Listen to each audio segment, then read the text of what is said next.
The New Adventures of Sherlock Holmes. The Case of the Red Dragon by Sir Arthur Conan Doyle and Nora Godwin. Narrated by Bryan Godwin.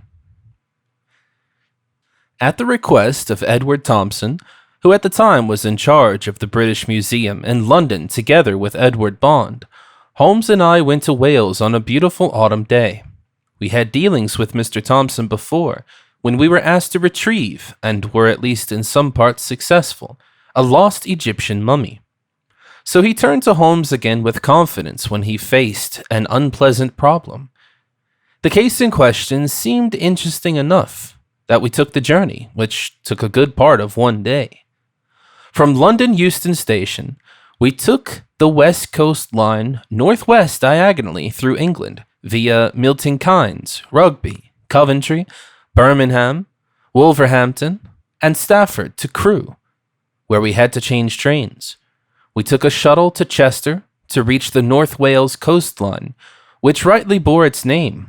Along the Welsh north coast, the line continued west via Rhyl, Colwyn Bay, Conwy, and Bangor, where we crossed the impressive Britannia Bridge to the island of Anglesey. While the train was to continue its journey to the final station on Holyhead, we would get off at the first station on the so-called Island of the Druids. Along the way, Holmes had devoted himself mainly to the thorough study of some books in the field of paleozoology, which had become increasingly popular in recent years. Cope and Marsh fueled the public interest with their continued Bone War, bringing the idea of the antediluvian megafauna to the public by positioning realistic prehistoric statues such as in London's Crystal Palace Park, publishing illustrations in newspapers, but also by arranging museum exhibitions with assembled skeletons, especially the enthusiasm for the so-called dinosaurs, long extinct giant lizards, reached manic to hysterical proportions. All these newfound fossils, however, caused the Christian Genesis to have a certain need for explanations. I guess that the gigantic prehistoric monsters has simply found no place on Noah's Ark, and therefore drowned miserably in the waves of the flood with their heavy, cumbersome bodies. But joking aside, from a scientific point of view, it was, of course, a milestone to find out about creatures that had populated and undoubtedly dominated the Earth for tens of thousands of years, probably even millions of years before the Homo sapiens appeared. But that wasn't the cause for Holmes's newfound interest for these terrible lizards. It had everything to do with our cause. A significant fossil find had been made in the coal mine on Anglesey. The fossilized skull of a dinosaur of a previously unrecorded species. The skull had been preserved as a whole, measuring a remarkable 5 feet, suggesting an animal up to 40 feet long. But the rest of the skeleton remained undiscovered.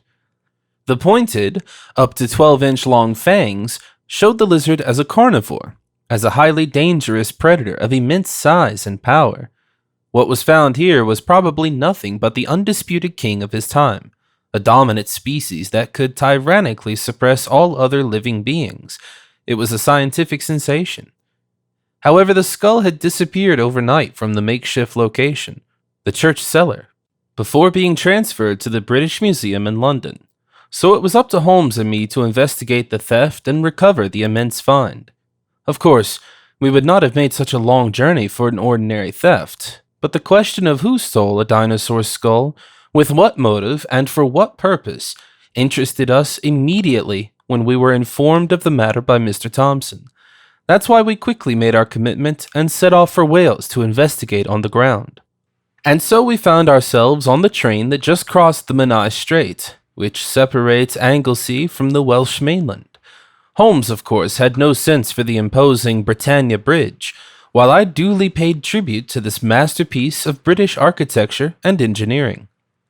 Just across the river, the 90-foot-tall Doric column of the Marquess of Anglesey was spotted at a distance, commencing Henry Paget, who led the British cavalry to the Battle of Waterloo and lost a leg. But even for this monument Holmes did not care about. Nevertheless, crossing over the strait meant that we would soon reach our destination. "We're there soon, Holmes," I said. tapping my index finger twice against the back of the book in front of my friend's face. "It is time to return to 19th century civilization." Holmes put his book aside and looked at me with displeasure. "My dear Watson," he began, "this culture here is so much older than ours that we should not boast too much of our present imperial dominance." I was confused and only now noticed that Holmes had already turned away from paleontology. The book that was now lying next to him in the vacant seat was by no means about dinosaurs. It was a Welsh language guide. I picked it up and frowned. "Oh, my mistake," I admitted. "I thought you were still studying the prehistoric lizards." "I finished it shortly after Wolverhampton," Holmes said. "I already know everything that the state of research has to offer." "And now you are planning to learn the old British Celtic languages?" I asked. "I mean, that language will die out as well as the Mesozoic reptiles, which weigh tons. No wonder no normal person can say that. The Welshman is decidedly lacking in vowels, persistent Y, W, CH, and nonsensical double consonants. Obviously, this language comes from the Stone Age and is not suitable for the modern world." Holmes smiled good-naturedly. "Maybe," he replied, "but stones, precisely megalithic structures and menhirs, actually played an important, probably cultic, role in Celtic culture. But it is exactly this English arrogance, even though you were joking, that will possibly be the end of our road. The Irish, Scottish, and Welsh have every reason to stand by their Gaelic and Cymric roots and resist the Anglo-Saxon Norman influence." "I did not know there was a rebellious spirit within you," I replied, to continue the amusing banter. "You sound like a William Wallace, Wolfe-Tone, and Owen Glendower." "Respect is the key to living together in concord," Holmes said. "That's all I'm asking for.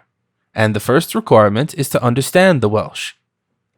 I was briefly unsettled and looked at the introduction to the Welsh language, which I held in my hand. "But these people," I asked cautiously, "they probably understand English, don't they?" "Certainly," Holmes said. "But the way I see it, you don't understand me, my dear Watson." Meanwhile, the train entered the station, so I ignored my friend's last remark and said, "We have to get out. Come on." We quickly grabbed our bags and left the compartment towards the exit. Only a minute later, we were already standing on the platform, while behind us the carriage doors were closed again. With corresponding irritation, I looked at the station sign, which indicated the name of the small town. It read, "Llanfair Bushgwingish, Goger o Quern, Drobush, Shantosilio, Gogogogoch," or something like that. And of course, it was impossible for me to actually pronounce these 58 randomly arranged letters in one word. I pointed to the sign and said, "Do you see what I mean?" Holmes remained unmoved and said, "I see what you mean. Llanfair Bush Gwyngish, Gogora, Chwyrn Drobush, Shantosilio, Gogogoch." This means the Church of St. Mary of the Pool of the White Hazels over against the Rapid Whirlpool and the Church of St. Cecilio of the Red Cave.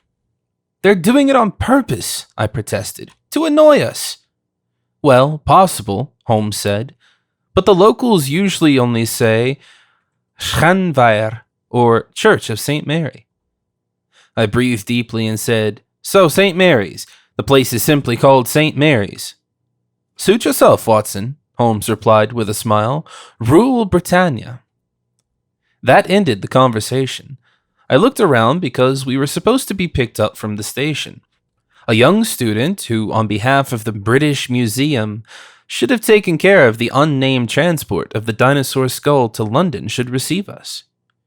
Finally, we discovered a handsome young man with a black beard who did not look like a budding academic and was unabashedly holding a piece of paper with the capitalized inscription Holmes in his prank-like hands. We approached the man, and Holmes greeted him in Welsh. "Prynhawn, I'm Sherlock Holmes from London, and this is Dr. John Watson." "La ma," replied the man in Scottish Gaelic. and I immediately realized that the pan-Celtic conspiracy had already begun. But he continued, "I don't speak Welsh. I'm from Edinburgh. Follow me." He turned and walked towards a carriage off the platform. Despite his obviously immense physical strength, he showed no signs of wanting to help us with the luggage, and so we walked behind him. We hoisted the bags onto the loading area and sat next to our companion on the front bench. Although it was quite wide, the man's powerful body took half of the bench, while Holmes and I had to get along close to each other with the other half. "You are late," our new friend growled, before he drove the single-horse carriage on. From the train station, we immediately reached the main street of the small town, which was of moderate quality. We rode on an uncomfortably bumpy road past small houses, 2 pubs, and various craft shops. Our coachman proved to be more of the quiet sort, only occasionally he snorted, louder than the horse. Eventually, I could not be bothered by this much longer. "We have already introduced ourselves," I said. "May we now know your name?" "George Edward Challenger," was the terse answer before the silence took over again, until the carriage came to a halt in front of a church. "We're here," proclaimed George, whose statue and aura could be the one of a dragon killer. In this respect, it was perhaps quite good that he had not reached out to our hands and squeezed them to greet us. We got off the carriage and I looked at the church, which had only been rebuilt 2 decades ago in neo-Gothic style, but seemed older since they used quarry stone. "The Church of St. Mary?" I suspected. "You're a very smart man," Mr. Challenger replied mockingly, speaking in full sentences for the first time. "No wonder Mr. Thompson is thinking so highly of you and Mr. Holmes." Of course, I was not going to tolerate that. "Some people at the museum might not be too happy with your work, Mr. Challenger," I noted. "What do you mean by that?" the alleged student asked and put on a gloomy look. "Well," I answered calmly, "after all, you have just lost a unique fossil. On top of that, one of considerable size. It should not have been that easy to lose sight of it." Mr. Challenger slowly approached me and stood tensely right in front of me. He was at least 1 head taller than me, and I felt his breath on the top of my forehead. "Dr. Watson," he declared in a menacing voice, "if you want to offend me, then we should sort this out like men." I had put myself in this situation, so I had to face it. "As you wish," I replied resolutely, and just wanted to start taking off my coat. But at that moment, I was surprised by an unexpected slap. "Leave this infantile nonsense," Holmes commanded. While I looked at him in disbelief and rubbing my beaten cheek, he continued, "Mr. Challenger knows nothing about your black belt in the art of Bartitsu. It is of no use to us to bring the cocky guy to the ground within 2.5 seconds and perhaps break his back. We need to work together as a team." Mr. Challenger, now terrified, walked back 3 steps and raised his hands as if he wanted to surrender. But Holmes wasn't done yet. He took a step towards him. "You should also have a little self-control, young man," he said, tapping his right index finger on the mighty chest. "Power is useless if you don't know when to use it and when to give it up.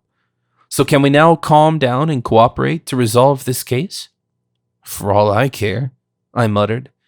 "Then shake your hands, now," ordered Holmes. Like defiant children, Mr. Challenger and I were hesitant to approach each other until we were back within striking distance. But now the dark face of my prevented adversary finally broke loose. He began to laugh in a deep tone and seized my hand, which he immediately pressed vigorously. "Well, Dr. Watson," he said, "you certainly have courage, and you have to tell me about this probably Far Eastern martial art. Maybe you can teach me something?" "Certainly," I replied, punishing Holmes with a critical side view. Then I freed my right hand from the clutch of Mr. Challenger's claw. It now felt numb. "Follow me," the giant asked us. Apparently, he also had a gentle side. He went towards the church while Holmes and I stopped briefly. "You know very well," I whispered to my friend, "that I have no idea about Bartitsu, but still, thank you for saving me." Holmes smiled good-naturedly. "No worries," he said. I might still need you in the future, plus this guy would undoubtedly have broken all your bones." With these words, he also went towards the church gate, while it was up to me to get our luggage from the car and run after him. At the church, the only one we met was Mrs. Llewellyn, the housekeeper, who was a little older. The priest had just left for a meeting in the Diocese of Bangor. Mr. Challenger explained that Reverend Quinn had provided him with the guest's room so that he could guard the fossil in the immediate vicinity. Now, the invitation also applied to Holmes and me, although there was nothing more to supervise, but only to investigate. The very friendly Mrs. Llewellyn served us a hearty stew with lamb, leeks, potatoes, turnips, and carrots.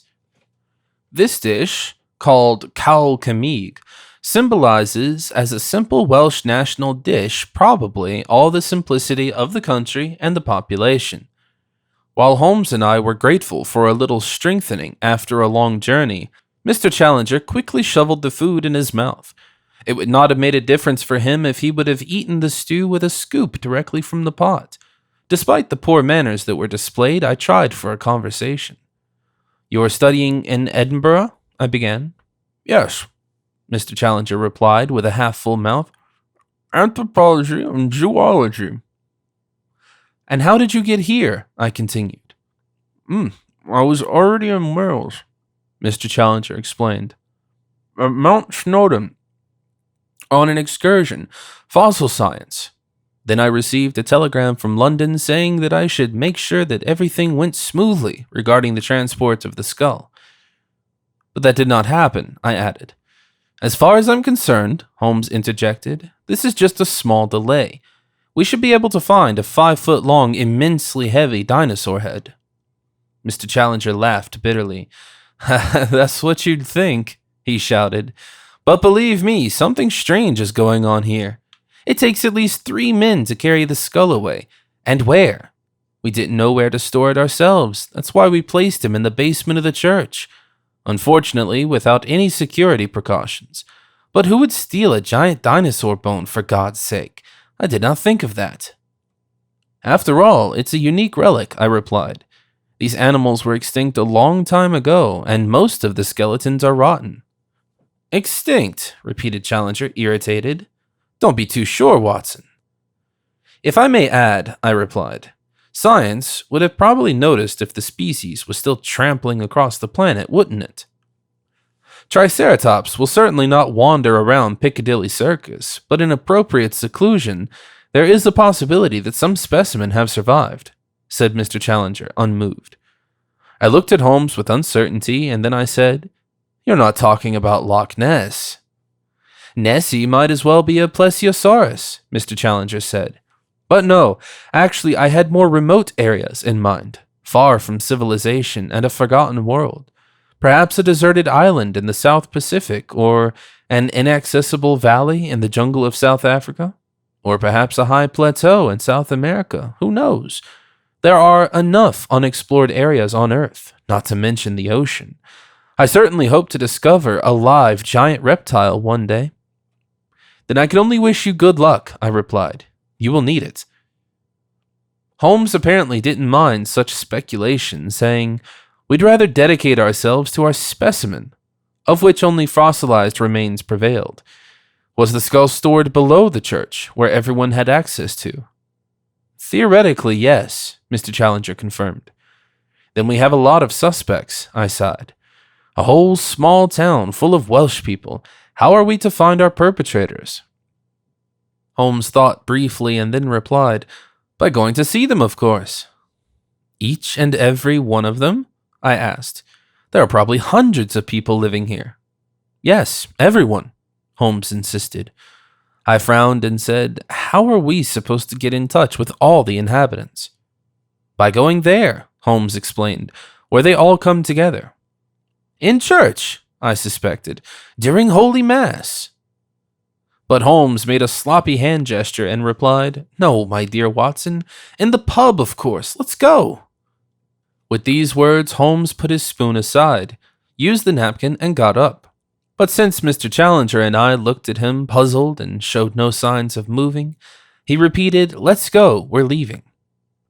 Whether we wanted or not, we had to submit and follow, and so we joined the nightlife of St. Mary's in the early evening hours. On the manageable main street were two inns. One, according to the Welsh inscription, a Draigok Draicacwen, or something like that, looked like it had some sort of dragon reference in the name. However, at least the artfully painted sign showing a red and white dragon fighting with each other confirmed my suspicions. The other pub was called, a little morbidly, Davy Jones's Locker, with a sailing ship being attacked by a giant octopus. Both seemed to me only partially inviting, but we decided first for the seabed. As it quickly turned out, the landlord was actually called Davy Jones. It felt as if we were in an ethnic comedy. Anyways, he did not surround himself with drowned sailors, but rather with drunken ones. A good 20 men were present and hardly took notice of us. Apparently, this inn was the meeting place of the sailors of the city and the surrounding area. Mr. Jones was suspicious of us, saying, "You're not cursed land rats, are you? Because if that's the case, you don't get anything to drink here." I stepped forward resolutely and assured, "Not all, rather water rats. Yes, we are water rats. For my part, I have already sailed around the Cape, although not entirely voluntarily. Mr. Holmes has crossed the English Channel several times, only getting seasick once, and Mr. Challenger, as you can see, was already on board with the old Ulysses. He's only on his way to Ithaca." The host started laughing loudly, giving us 3 glasses of Jamaican rum and saying, "I was only kidding, of course. I know who you are. You are the English investigators looking for the lost skull of the Leviathan. The whole city is talking about it." "Oh, really?" asked Holmes. "And what exactly is being said?" Mr. Jones pointed to a plaque behind him with chalk numbers written on it. "We're taking bets on the case," he said. 3 to 1 that you won't find the skull." "Despicable," Holmes whispered to me, then turned to the man behind the bar. "I'm putting £5 on us." And with these words, he actually handed the landlord the money. "As you wish, Mr. Holmes," Mr. Jones replied, accepting the bet and making a note. "And now you're going to tell me," Holmes continued, "how do people come to think that we can't recover a lost fossil?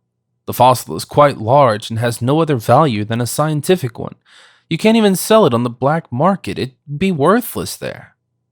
"If you ask me," the bartender explained, "and you do, I assume that the madmen took the skull and they're going to hide it well." "The madmen?" I asked. "If you mean that—" Mr. Jones pointed his right hand through one of the large local windows across the street. "These madmen," he replied. "The people from the other inn. They're a little kooky, you know. When the skull was excavated, they claimed it was the head of a dragon. A dragon!" "That's nonsense," Holmes immediately confirmed. "Based on the size of the skull, one can conclude that the animal's body must have weighed at least 9 tons. Such a creature would inevitably never be able to fly.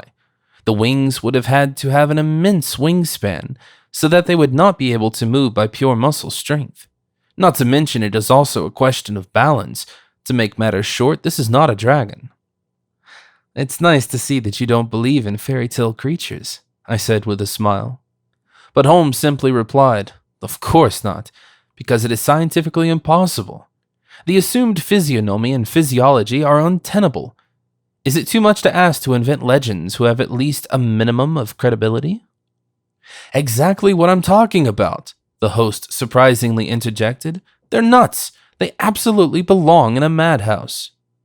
"I've been there," Holmes replied, "and I assure you, it's so distressing that you would not wish that on anyone, not even your enemies." "But why so much hostility?" I interjected. "This is a small town. One would like to think that everyone is getting along. Why is the population split into 2 pubs?" "Because the others are idiots, if I may add," the host replied. "The visitors and supporters of the Red Dragon are mossbacks, bored enemies of progress and anything that characterizes the empire. My guests are ship captains, sailors, merchants, engineers with a healthy attitude to the wide world whose gates are our ports. The dragon people would like to wall themselves in and socially return to the Middle Ages, or even further. They even refused to build the railway station for a long time." "I understand," Holmes muttered, putting on his thinking cap. Then he said, "Well, let's have a look at those moss men." We drank our rum while Mr. Jones advised, "But be careful at all times. You can't mess around with the dragon people." Mr. Jones insisted on inviting us and would not let us pay for our rum, or Caribbean spirits, as he put it. We then thanked him and left the pub. When we were back on the main road, we immediately turned towards the other pub, which was diagonally across the street. Holmes took the lead and headed to the Red Dragon with determination. When we entered, I immediately noticed the almost identical furniture, in contrast to the locker. However, we were not ignored by the guests here, but immediately viewed suspiciously from all sides, with the 20 or so men abruptly stopping all their conversations. Nevertheless, we went to the bar undaunted, and the young landlord introduced himself appropriately as George. "I've seen you through the window," he said afterwards. "You're coming from over there. You're not one of the fish heads? Because then you don't get to drink here." I quickly stepped forward and replied, "Not at all. We are decided land rats." The bartender's gaze remained sinister, but he gave us 3 glasses of Welsh whiskey, albeit wordlessly, and put them on the counter. "Joch," Holmes thanked the locals and took one of the glasses, and the host's face brightened a little. My friend immediately took the opportunity to say, "We are here on behalf of the British Museum looking for the lost dinosaur skull. Do you know anything about it?" "You mean the dragon's head," said George. Before Holmes was able to start a whole discussion about that, I quickly confirmed, "Yes, exactly. So you've heard about it?" "Of course," said the landlord, unmoved. "But if you ask me, the skull does not belong to an English museum in London. Its place is here in Wales." "But the British Museum," I argued, "is a museum to all that is British." George spat on the floor behind the counter and replied, unwieldy, "Anglo-Saxons and Normans are not British. They are no more than an occupying force from the continent, just like the Romans before. These islands were always Celtic, and they will be again." Mr. Challenger, who had been silent previously, suddenly intervened, declaring, "This is a claim that is as daring as it is false. According to the latest findings, the ethnogenesis of the Celtic nations can be established in the Alpine region, based on the Hallstatt and Lazio culture. Subsequently, the Celts are believed to have spread to the Iberian Peninsula and the British Isles via France. They too are thus occupiers, and have displaced or exterminated an unknown prehistoric, Neolithic, indigenous population of Britain." Instantly, a guest jumped up behind us and shouted, "What a vicious lie!" "Quiet, Gareth," the host admonished the young man, who was even a little taller than Mr. Challenger, and whose face was blood red with anger and short red hair.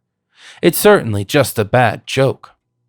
"But no," Mr. Challenger insisted, addressing the somewhat upset guest. "Sorry, Gareth, but that's the truth.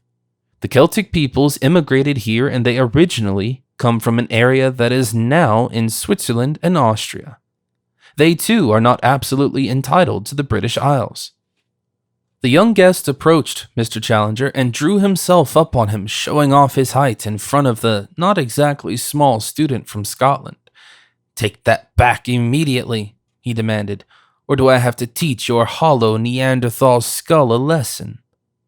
At that moment of impending escalation, the door opened and Jones, the host of the locker, came in, behind him a considerable crowd of his guests. "What do you want here?" shouted George, the landlord of the Dragon, behind the counter. "You're not welcome here. Get out of here, you miserable fish heads." "We just wanted to see if everything was all right in here," Mr. Jones said. "There are no problems here, right?" "I don't know," Mr. Challenger said, smiling arrogantly, looking his red-haired counterpart in the eye. "What did you call me?" Gareth, aware of his physical strength, was not intimidated and replied resolutely, "A Neanderthal." "Oh, really?" said Mr. Challenger, still with a smile on his face. "Well then." He turned away, but turned around in a split second and punched the young guest in the face, who staggered back and was caught by some of his friends. He shook his head and shouted, "As you wish." With these words, he stormed on to Mr. Challenger to start a counterattack. Within a few seconds, the situation got out of hand, as not only Mr. Challenger and Gareth clashed, but also the other guests of the dragon and the newcomers from the locker started to fisticuff. A confusing, wild in-brawl broke out. Glasses flew through the room and broke. Chairs and tables shattered and their parts were misused as weapons. Most of the opponents, however, fought with bare fists. The two pub owners, George and Mr. Jones, also found each other quickly and started to fight. Holmes and I initially lingered, stunned at the counter, but when Holmes noticed that Mr. Challenger was surrounded by 4 opponents and was in trouble, he said, "My dear Watson, it seems to me that our new friend from Edinburgh might need a little help. Would you be so kind?" "Not really," I replied with a sigh and emptied my whiskey. Then I rushed to the fray to support Mr. Challenger, but by then he had striked all 4 opponents to the ground. "Ah, Dr. Watson," he laughed. "It's nice that you join us. Your Asian martial arts could be of use to us now." The next moment, a hostile fist hit me on the right temple, and I fell on the side of a table. Immediately, I straightened up again and took aim at my opponent.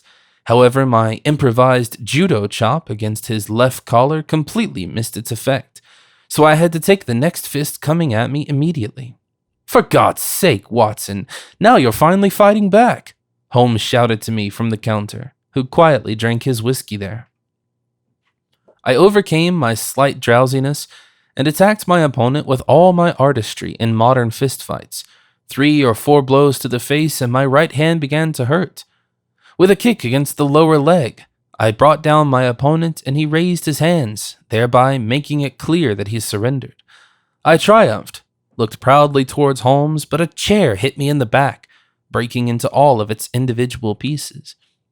Luckily, it was made of plywood, so I was only briefly irritated and was able to quickly collect and turn around. But there I saw Mr. Challenger with a surprised face. "Oh, forgive me," he said. "I confused you in the heat of the battle, but these chairs are useless. How unfortunate." We turned away from each other and looked for our next opponents. The brawl swayed back and forth.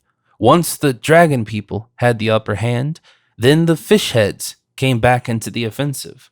Some, however, have had enough and limped out into the street, counting their blessings. Suddenly, however, an old man stood in the doorway and shouted, "For heaven's sake, what is going on here?" There stood the local priest, easily recognizable by the clothes he was wearing. Reverend Quinn had apparently returned from Bangor. At that moment, the brawl stopped. The men who had just attacked each other like berserkers stood motionless with their heads lowered. They reminded me of schoolboys that were caught in a prank. Eventually, George said, "Nothing. There's nothing going on here, Father. Just a little discussion among men." The Reverend looked around. The restaurant was somewhat devastated. The guests had scrapes, abrasions, and occasionally bloody noses. "I understand," said the local clergyman, who looked sharply at his sheep. "In this discussion, a few mutton skulls seem to have crashed together," he continued. "I expect all of you, without exception, to Mass tomorrow, punctual, clean, sober, peaceful, and repentant." With these words, Father Quinn turned around and left us alone. And in fact, the fighting did not resume. The men still present, no matter which of the 2 pubs they came from, put the furniture back up together, lifted shards and shards of wood from the floor, and above they reconciled as if nothing had happened. Gareth took a broom and began to sweep, while the 2 hosts made peace on a glass of whiskey. Challenger and I went to Holmes, who immediately handed me a handkerchief. "Your nose is bleeding," he explained. "You have to pay more attention to your defense. Cover your left." "Thank you, Holmes. That's very helpful," I replied, pressing the cloth against my nose from below. Mr. Jones was right. The people here in the Dragon are somewhat cuckoo, but he forgot to mention that this also applies to his guests. Mr. Challenger, for his part, made a cheerful, almost refreshed impression. "Good," he said cheerfully. "Now we're perfectly integrated. We will be taken seriously from now on." "Taken seriously?" I asked, annotated, as I tried to control my nosebleed. "And what was that? Just a little fun?" "But no. Challenger replied, smiling. "That was great fun." We drank another round of whiskey, to which the host of the Dragon gladly invited us. The men, who were still cleaning up, arranged for joint repairs for the next afternoon. After all, some furniture was broken. "Next time we meet at your place," George shouted to his colleague from the locker, as he finally left the restaurant. Mr. Jones's unexpected and somewhat disturbing response was, "My pleasure." Then we too made our way back to the church, or rather its annexed rooms. The Reverend, tired from the journey, had already gone to bed in the meantime. Mrs. Llewellyn, our quarter host, let us know that we may also show up for Mass tomorrow. She said it would certainly not hurt us. The next morning, Holmes and I shared a room.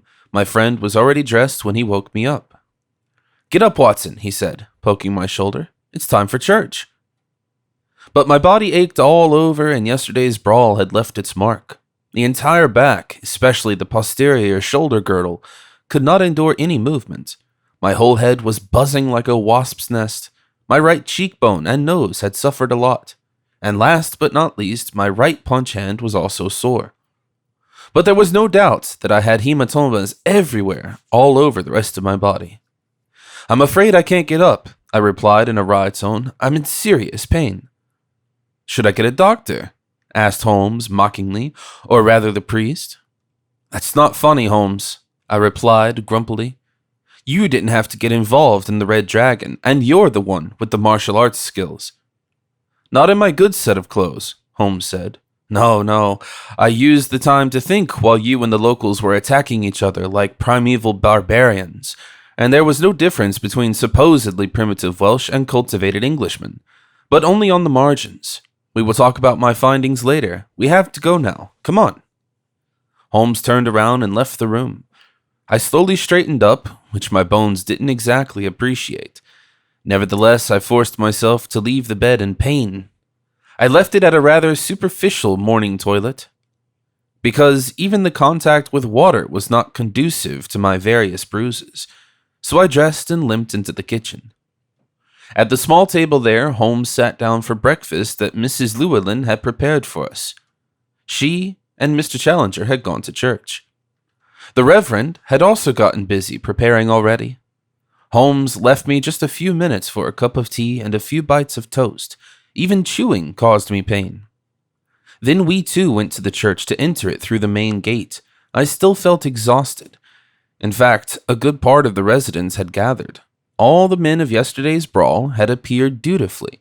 Some showed clear bruises in their faces, others limped, others were only able to drag their maltreated bodies slowly towards the entrance, and many of them were accompanied or even driven by women with strict eyes and little understanding, some wives, some mothers.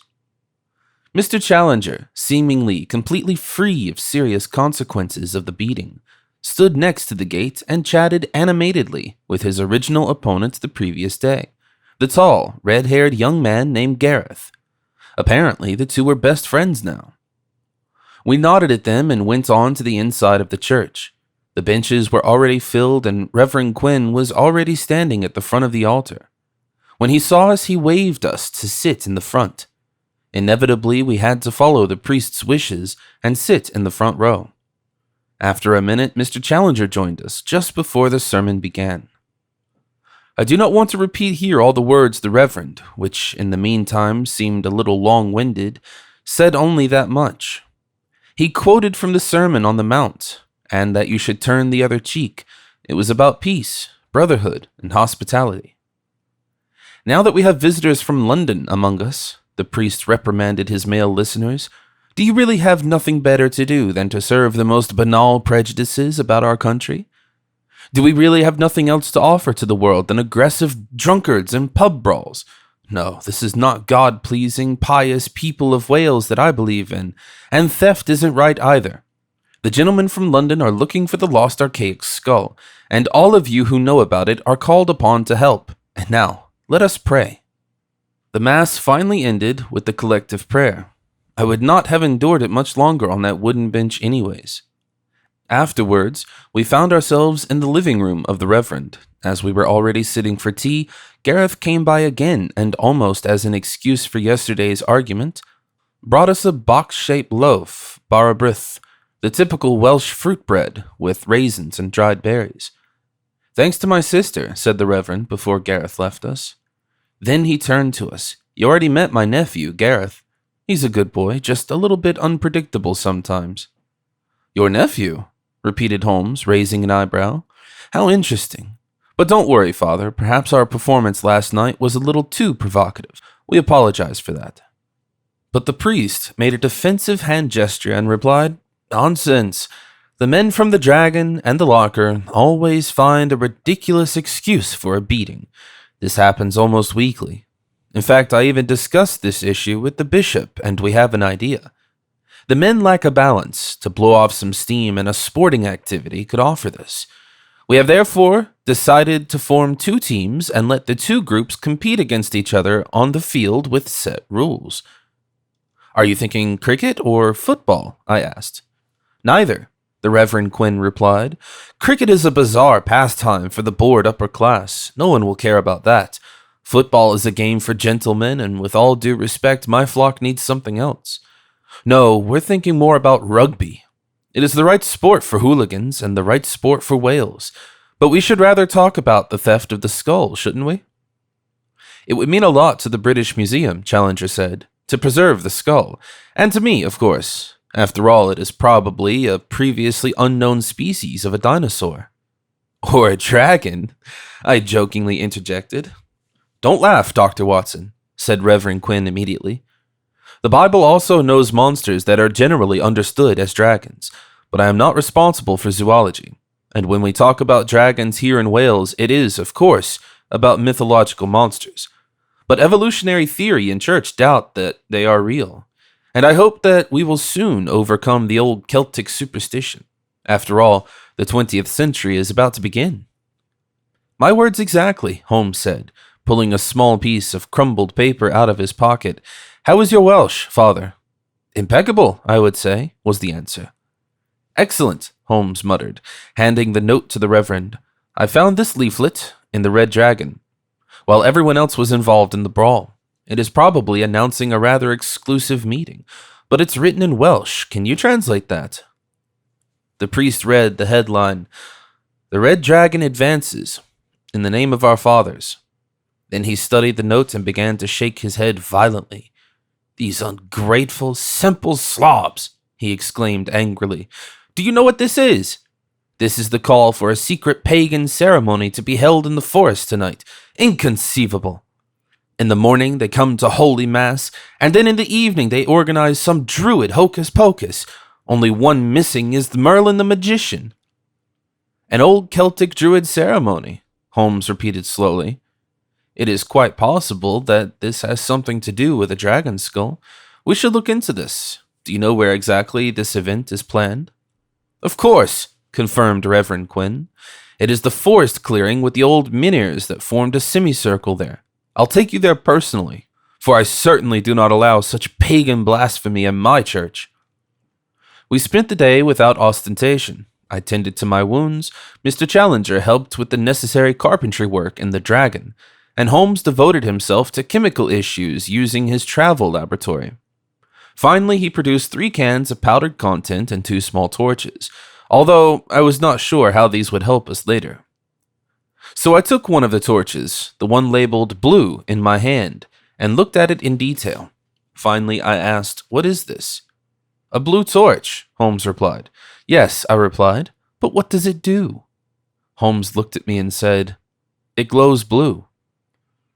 After this very precise information, I avoided asking him about the other torch, which was labeled red. Nevertheless, it was clear to me that Holmes had made 2 torches, which burned down with a certain astonishingly intense flame coloration due to certain metal additives. In fact, I had already heard of this invention. It probably originated from India because it was called Bengalian fire. Undoubtedly, these chemical mixtures would cause explosions, highly toxic at that, and would magically tame dragons, or maybe something of the like. We met again with Mr. Challenger and the Reverend for a slightly premature dinner and a meeting concerning our plans. Mrs. Llewellyn served Welsh rabbit, and I was quickly disappointed when I realized that this dish had nothing to do with rabbits or rabbits. In fact, it was completely meatless. In the end, it was nothing more than cheese toast, prepared with local cheddar with the addition of light Welsh beer. Slowly, and with the help of their cuisine, I started to understand the land, the people, and their fate. All Welsh dishes were simple, made from simple ingredients or leftovers, the historical result of a poor, regularly starving population, to which English landowners had often withheld the necessary food for a comprehensive diet. The Welsh reacted with ingenuity, sufficiency, and a remarkable sense of humor in naming their comparatively poor food. At this point, I would like to refer to the pickled seaweed, which is known as Welsh caviar. What became clear to me, however, was that England had in fact accumulated a considerable amount of historical guilt towards the Welsh people, and even now we are, with our excessive, insatiable industry, mainly interested in the coal and other mineral resources stored in the Welsh soil. But back to our case. Holmes had developed a plan that would allow us to approach the secret gathering in the forest carefully and unnoticed, and observe it so that we would receive essential information. Reverend Quinn, for his part, was determined to stop the pagan ceremony, but agreed to submit to Holmes's instructions. And so all four of us went to the forest. Of course, we did not turn on our Bengali torches, because they were veritable beacons and intended for a different situation. Instead, we contented ourselves with the light reflected by the full moon, which was enough to prevent us from stumbling over towering roots or our own feet. After our quite arduous walk of certainly 20 minutes, of course we could not use the normal and more comfortable path, we reached the edge of the said clearing, where we hid behind a large but otherwise completely freestanding hazelnut bush and watched the events in front of us. And what we got to see was a remarkable surprise. A good 30 men in dark cowls and hoods, pulled deep in their faces, had gathered inside the stone semicircle for their secret meeting. Torches had been rammed into the ground, which illuminated the clearing halfway. It was the middle of their meeting. The men had set up a wooden table, a druid altar. Laying on top was our lost dinosaur skull. Apparently, it was part of the ceremony to worship the supposed dragon head, with everything taking place in Welsh. "They have the skull," Mr. Challenger whispered impatiently. "We should go and get it." "Hold your horses," Holmes replied. "All in good time. We do want to see what happens next." Mr. Challenger complied, but not without grumbling, and our eyes were again focused on what was happening in the clearing. Eventually, I could see two faces under the hoods, and immediately pointed it out to Holmes. "These are the two bar owners," I remarked quietly. "They've been working together the whole time and are obviously at the forefront of this conspiracy." In fact, Mr. Jones and George apparently took a central position at the ceremony, as they were right at the improvised altar. They were probably the modern druids. Suddenly, Mr. Jones pulled up a long knife, to the audible delight of the other men. Then another man stepped into the clearing, and to the Reverend's regret, it was his nephew Gareth. He dragged a young sheep and approached the altar. Apparently, the poor animal should now be sacrificed to a Celtic deity, or the dragon's head. Now was the perfect time for an intervention. Holmes nodded to Challenger and me, and we both lit the Bengal torches left and right of the mighty hazel bush, and put them in the ground. Immediately they started glowing and sparkling in blue and red color. A colorful fog laid over the clearing as we hid behind the bush again. Immediately there was unrest in the stone circle, because the men did not know what was going on here. But before they could come up to us and look, the Reverend emerged from our hiding place, raising his long wooden crucifix, and began to shout loudly, reciting from the Bible, "I am the Lord thy God, which have brought thee out of the land of Egypt, out of the house of bondage. Thou shalt have no other gods before me. Thou shalt not make unto thee any graven image, or any likeness of anything that is in heaven above, or that is in the earth beneath, or that is in the water under the earth. Thou shalt not bow down thyself to them, nor serve them. For I, the Lord thy God, am a jealous God, visiting the iniquity of the fathers upon the children unto the third and fourth generation of them that hate me, and shewing them mercy unto thousands of them that love me and keep my commandments. Thou shalt not take the name of thy Lord thy God in vain, for the Lord will not hold him guiltless that taketh his name in vain.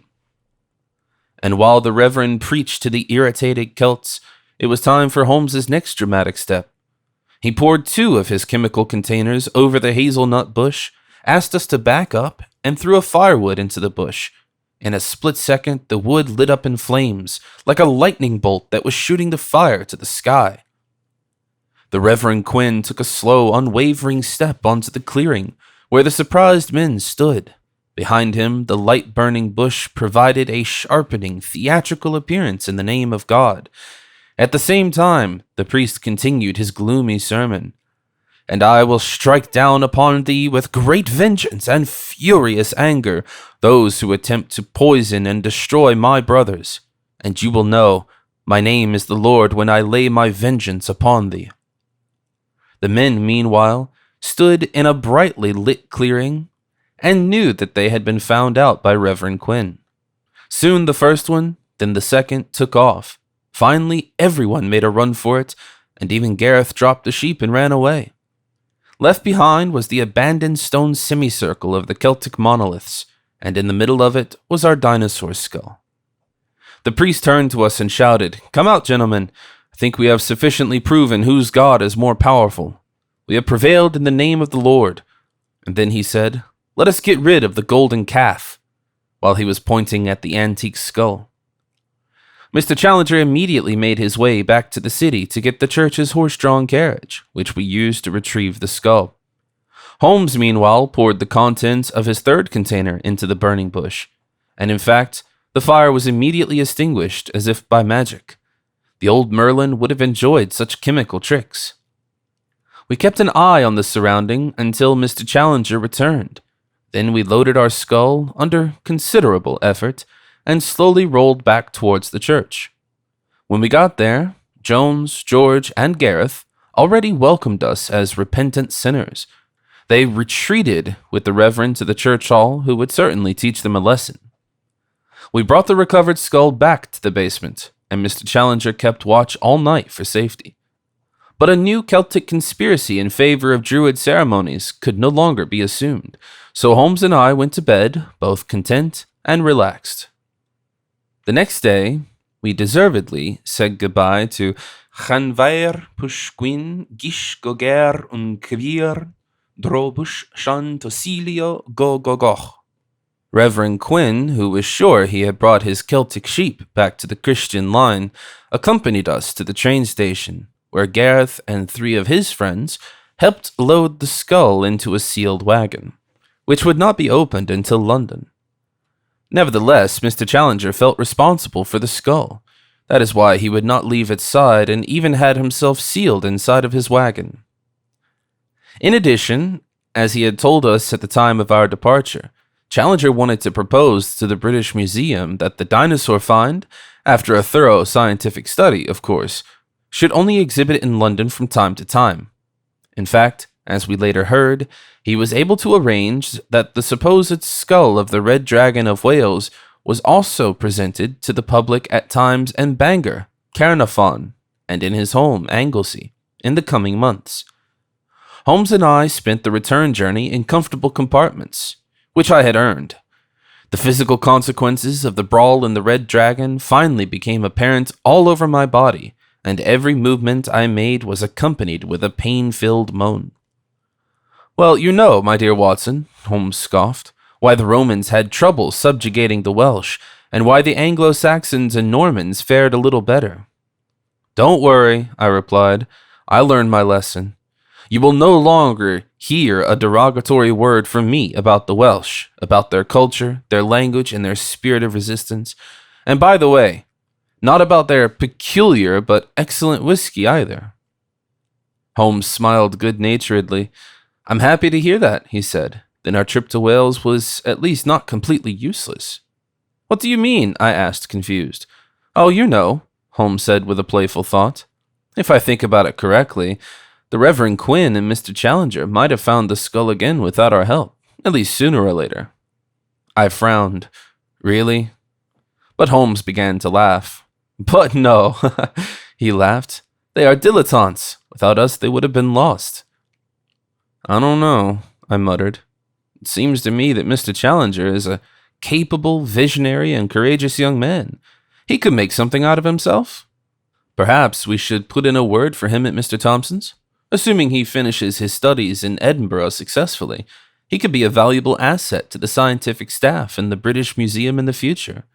He'd probably be the right man to lead expeditions to unknown areas. Possibly, Holmes replied. Who knows?